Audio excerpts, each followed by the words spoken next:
பேசும் அடுத்த நண்பர்களுக்கு வணக்கம். ரீசெண்டாக ரிலீஸ் ஆக போகும் NGK மூவியோட டைட்டில் போல நாமளும் எப்படி ஒரு டைட்டில் கிரியேட் பண்ணுறதை இந்த வீடியோவில் பார்க்க போகிறோம். இந்த NGK மூவியோட டைட்டில் பார்த்தீங்கன்னா ரொம்பவே சூப்பராக இருக்குது. ஸோ நீங்களும் இதை போல டைட்டில் கிரியேட் பண்ணீங்கன்னா உங்களோட யூடியூப் சேனலை கூட யூஸ் பண்ணிக்க முடியும். இந்த வீடியோவில் நான் எந்தவித வாய்ஸ் கைடும் சொல்ல போகிறது கிடையாது. ஏன்னா ரொம்பவே ஈஸியாக இந்த டைட்டில் கிரியேட் பண்ணிடலாம். ஸோ இந்த வீடியோ ஸ்கிப் பண்ணாமல் கடைசி வரைக்கும் பாருங்கள். இதே போல யூஸ்ஃபுல்லான வீடியோஸ் வேணும்னு நினச்சிங்கன்னா மறக்காம நம்ம சேனலை சப்ஸ்கிரைப் பண்ணுங்கள். அப்புறம் அதை கூட வரும் பெல் ஐக்கனையும் ப்ரெஸ் பண்ணுங்கள். இந்த டைட்டில் கிரியேட் பண்ணுறதுக்கு பிக்சல் லேப் ஆப்பை டவுன்லோட் பண்ணணும். டிஸ்கிரிப்ஷனில் இதோட லிங்க் இருக்குது, அதை கிளிக் பண்ணி டவுன்லோட் பண்ணுங்கள். இந்த NGK டைட்டில் ஃபோன்ட்டோட ஸ்டைலும் 2 பேக்ரவுண்ட் இமேஜஸோட லிங்க்கும் டிஸ்கிரிப்ஷனில் இருக்குது, அதை கிளிக் பண்ணி டவுன்லோட் பண்ணுங்கள்.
ஓகே, இப்போ பார்த்தீங்கன்னா NGK மூவியோட டைட்டில் போல நாமளும் ஒரு டைட்டில் கிரியேட் பண்ணிட்டோம்.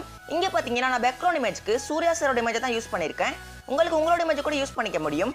இந்த வீடியோ உங்களுக்கு பிடிச்சிருந்தா மறக்காம லைக் பண்ணுங்க, கமெண்ட் பண்ணுங்க, ஷேர் பண்ணுங்க, மறக்காம நம்ம சேனலை சப்ஸ்கிரைப் பண்ணுங்க. அப்புறம் அது கூட வரும் பெல் ஐக்கனை பிரஸ் பண்ணுங்க. இது போல நல்ல டெக் வீடியோவில் நான் உங்களை சந்திக்கிறேன். பாய்.